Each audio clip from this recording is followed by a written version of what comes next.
뭐 모든 단위를 다 다뤄보려고 하는 게 아니라 이제 뭐 여러분들이 웬만한 단위는 아니까 예를 들어 질량의 단위는 기본적으로 g을 쓴다거나 길이의 단위, 뭐 거리의 단위는 기본적으로 미터를 쓴다거나 뭐 이런 것들을 알고 있는데 이 기본 단위를 변형해서 사용하는 경우가 있죠.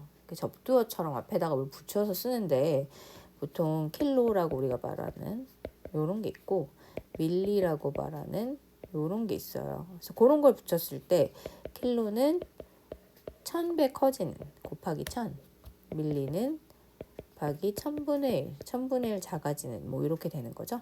그래서 1km는 원래 미터의 1000배, 1ml는 원래 미터의 1000분의 1배 이렇게 되는 거예요. 부피의 경우는 리터가 기본 단위예요. 그러다 보니 우리가 맨날 보는 건 이거죠. 1ml는 1000분의 1리터.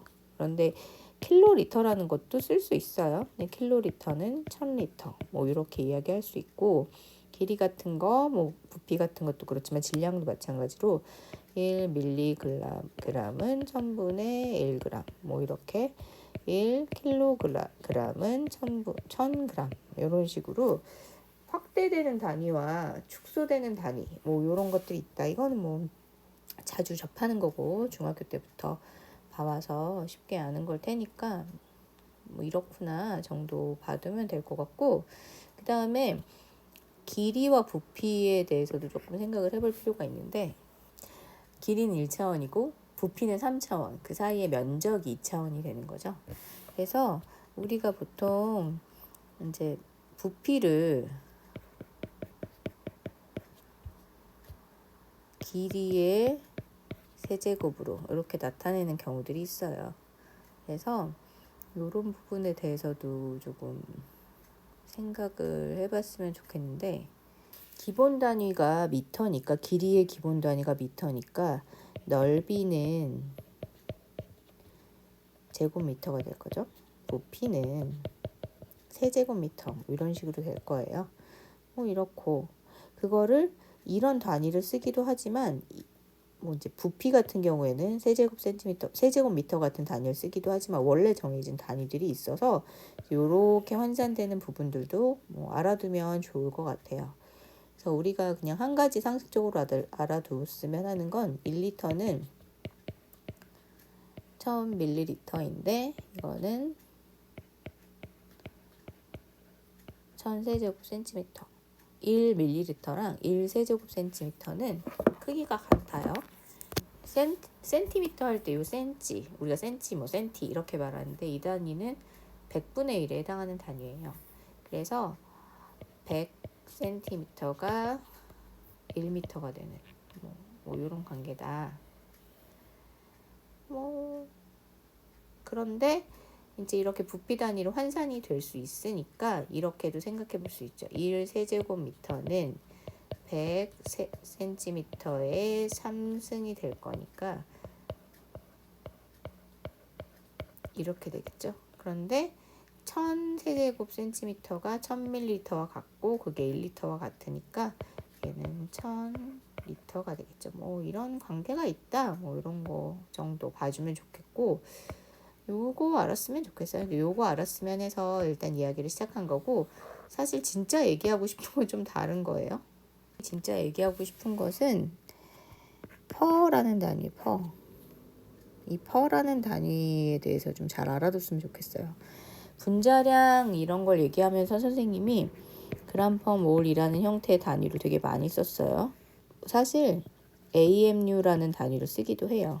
Atomic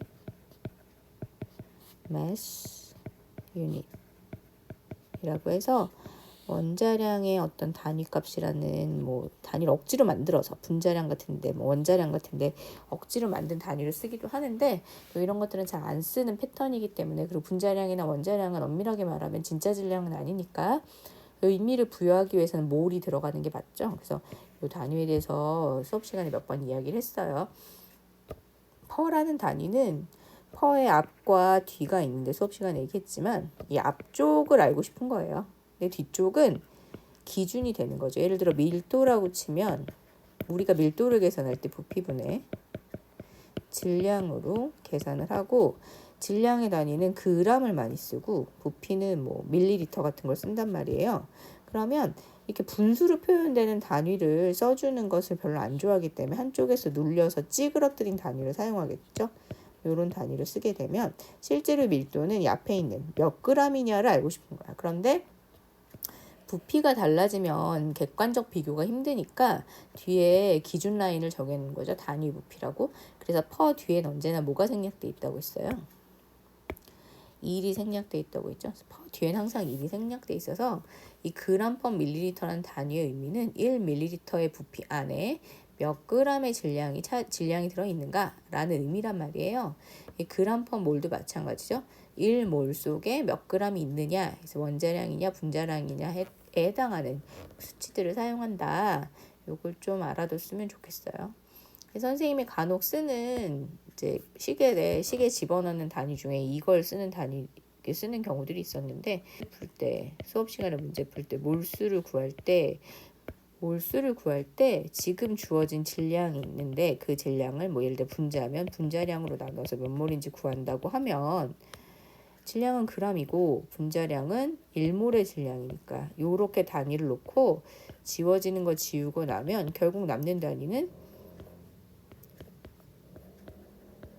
이렇게 남는 거잖아요. 번분수 계산하면 몰이 위로 올라오겠죠. 그래서 몇 몰인지를 알 수 있는 그런 단위만 남게 되는 거예요. 몰수와 관련된 단위만 남게 돼서 우리가 설명을 명확히 해줄 수 있어요. 단위 얘기를 뭐 전부 다 하진 않지만 지금 굳이 단위 얘기를 여기서 하는 이유는 수식을 세워서 문제를 푸는 경우들, 식을 세워서 문제를 풀 때 내가 세운 식이 정확한지를 과학에서 조금 헷갈린 경우가 있으면 단위를 집어넣고 정리해 보면 나와요. 그래서 단위를 다 집어넣고 정리해서 지워졌을 때 남는 단위가 내가 원하는 그 단위가 남으면 식을 제대로 세운 것이다. 뭐 이렇게 생각할 수 있다. 뭐 그런 얘기를 좀 해주고 싶었고, 사실 단위라는 거는 뭐 복잡하게 보자면 또 끝없이 복잡하니까 뭐 여러분들이 그냥 요런 정도 알았으면 좋겠고, 킬로랑 밀리만 선생님이 얘기했는데 킬로, 밀리 말고도 단위 앞에 붙여서 이 수치의 크기를 조절하는 이런 애들, 뭐 나노미터 이런 말 쓰잖아요. 나노라는 거는 10의 마이너스 9승을 말해요. 그래서 이런 것들이 앞에 붙어서 이 미터에 얼마나 크기가 작아지게 되는지 또는 더 커지게 되는지 뭐 이런 것들을 결정하기도 하는구나. 이런 정도를 좀 알았으면 좋겠어요. 앞으로 여러분들이 공부하다 보면 다양한 단위에 대해서 배우게 될 거니까 교과서에서 혹시 또 다른 단위가 나오거나 하게 될 때 다시 한번 설명하도록 할게요.